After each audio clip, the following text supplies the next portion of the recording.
Всем привет! Сегодня сериал «На пути к небесам». Авторы сценария Юн Джи Рён, Ким Се Бёль, режиссер Ким Сон Хо. В главных ролях Тхан Джун Сан и Ли Джи Хун. Сюжет необычный. Для нас, стран СНГ, я не уверена, что на нашей территории существует такой легальный сервис. Отец и сын. Сын приемный, аутизм у него. У них семейный бизнес, мать умерла, они делают уборку в помещении после смерти человека. Разбирают вещи, что-то на помойку, что-то родственникам и называют это душевной уборкой. Перед началом уборки озвучивают имя и дату смерти умершего. Действительно, как-то все это душевно происходит, а не формально. Мне понравился порядок в доме главных героев. Сын ГРУ открывает холодильник. Там аккуратно сложены яблоки, напитки, ну очень аккуратно. Отец, готовя завтрак, глазунью пожарил в аккуратных круглых формочках. Ну, в общем, приятная глазу картинка. Вообще мне понравился уклад жизни отца и сына. Во всем чувствуется размеренность и педантичный порядок.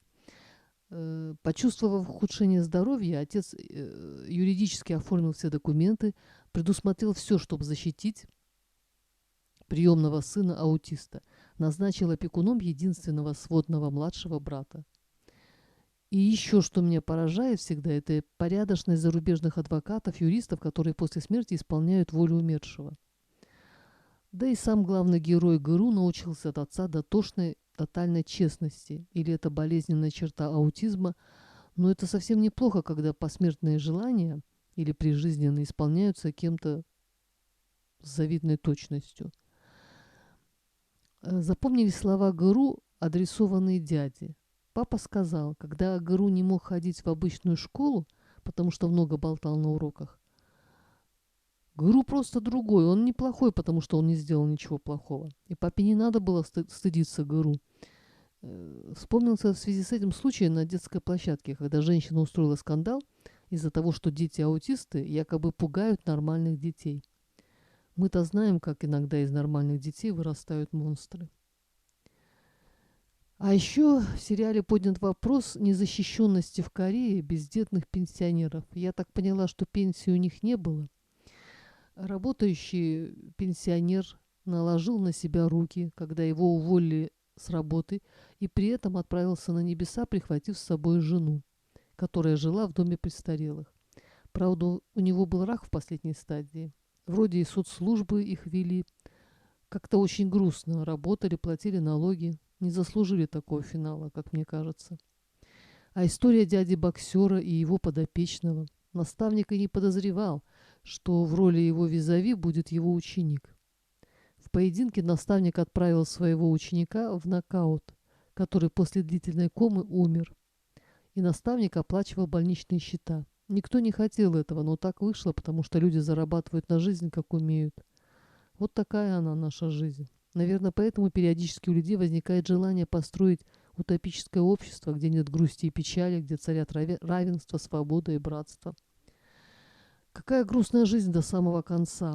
— восклицает дядя ГРУ боксер, когда они столкнулись со смертью Мэтью Грина, корейского мальчика, усыновленного американцами, но которые отказались от него, когда узнали о болезни сердца у малыша. Его предали дважды. Сначала мать, потом приемные родители.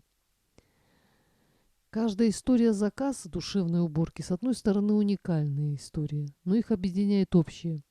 Одиночество. Люди остались один на один со своими проблемами. Больная мать, которую не навещал сын.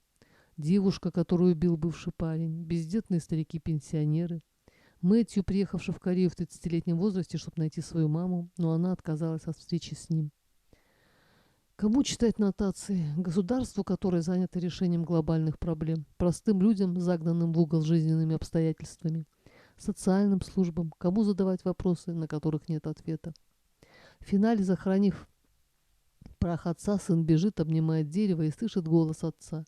«Помнишь, что я тебе говорил? Если ты их не видишь, это не значит, что их нет рядом. Пока ты их помнишь, они не исчезнут». Очень тяжело было смотреть этот сериал. Но я подумала, что если после просмотра хотя бы один сын или дочь позвонят своим родителям, а еще лучше проведают, А какая-нибудь непутевая мать задумается, оставлять ли своего ребенка в канализационном подполе. Наверное, стоит создавать и смотреть такие фильмы. На сегодня все. Всем пока.